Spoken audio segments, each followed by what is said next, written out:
जीवन का हर क्षण निर्णय का क्षण होता है। प्रत्येक पद पर दूसरे पद के विषय में कोई निर्णय करना ही पड़ता है और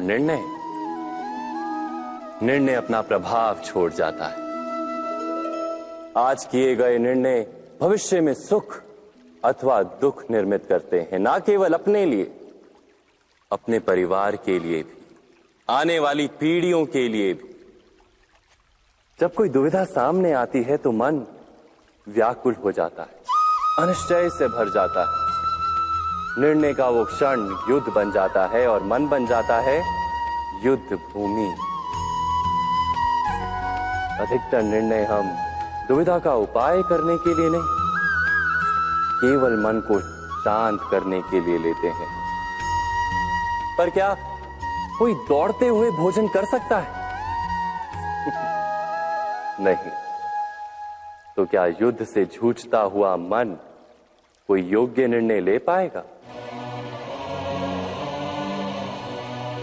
वास्तव में शांत मन से जब कोई निर्णय करता है तो अपने लिए सुखद भविष्य बनाता है, किंतु अपने मन को शांत करने के लिए जब कोई निर्णय करता है तो वो व्यक्ति भविष्य में अपने लिए कांटों भरा वृक्ष लगाता है। स्वयं विचार कीजिएगा।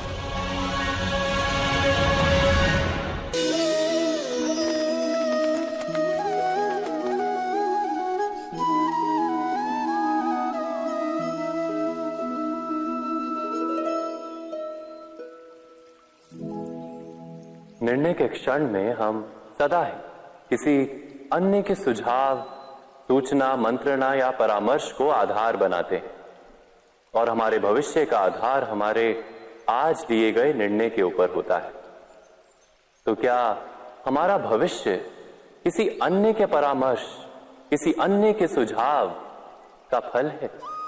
क्या हमारा संपूर्ण जीवन किसी अन्य की बुद्धि का परिणाम? क्या हमने कभी विचार किया है? सबका अनुभव है कि भिन्न भिन्न लोग एक ही स्थिति में भिन्न भिन्न परामर्श देते हैं।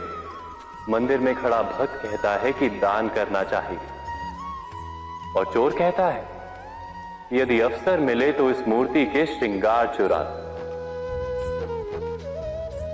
धर्म से भरा हृदय धर्ममय सुझाव देता है और अधर्म से भरा हृदय अधर्म का परामर्श देता है।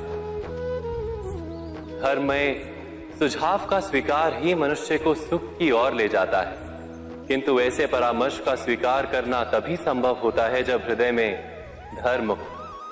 अर्थात किसी का सुझाव अथवा परामर्श स्वीकार करने से पूर्व स्वयं अपने हृदय में धर्म को स्थापित करना क्या आवश्यक नहीं? स्वयं विचार कीजिए।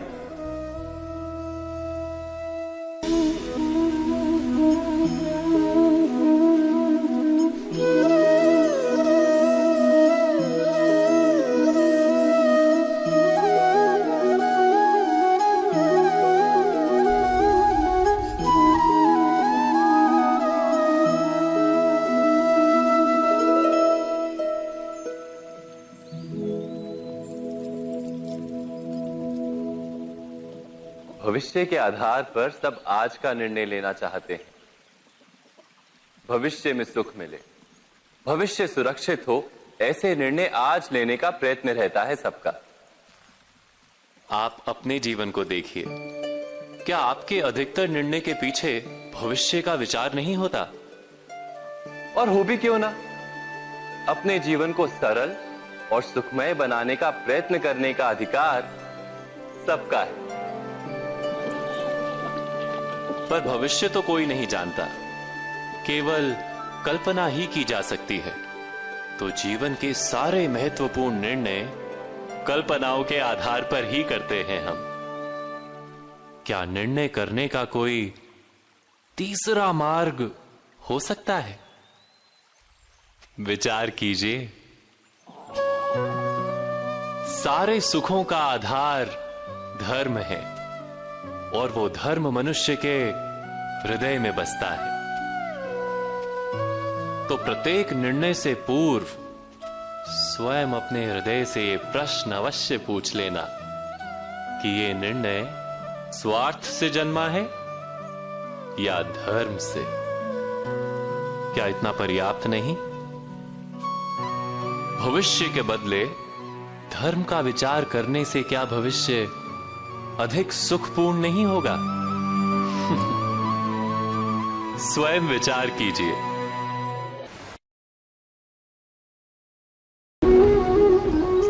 शकुनों और पूर्वाभासों के आधार पर हम भविष्य के सुख दुख की कल्पना करते हैं। भविष्य के दुख का कारण दूर करने के लिए हम आज योजना बनाते हैं।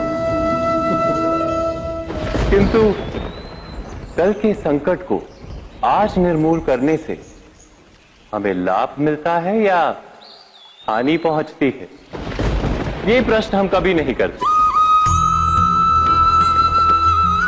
सत्य तो यह है कि संकट और उसका निवारण साथ जन से, व्यक्ति के लिए भी और सृष्टि के लिए भी। नहीं, आप अपने भूतकाल का स्मरण कीजिए, इतिहास को देखिए। आप तुरंत ही ये जान पाएंगे कि जब जब संकट आता है तब तब उसका निवारण करने वाली शक्ति भी जन्म लेती है। यही तो जगत का चलन है। वस्तुतः संकट ही शक्ति के जन्म का कारण है। प्रत्येक व्यक्ति जब संकट से निकलता है तो एक पद आगे बढ़ा होता है, अधिक चमकता है, आत्मविश्वास से अधिक भरा होता है, न केवल अपने लिए अपितु विश्व के लिए भी। क्या ये सत्य नहीं? वास्तव में संकट का जन्म है एक अवसर का जन्म, अपने आप को बदलने का, अपने विचारों को ऊंचाई पर करने का अवसर, अपनी आत्मा को बलवान और ज्ञान मंडित बनाने का अवसर। जो ये कर पाता है उसे कोई संकट नहीं होता, किंतु जो ये नहीं कर पाता वो तो स्वयं एक संकट है विश्व के लिए। विचार कीजिए।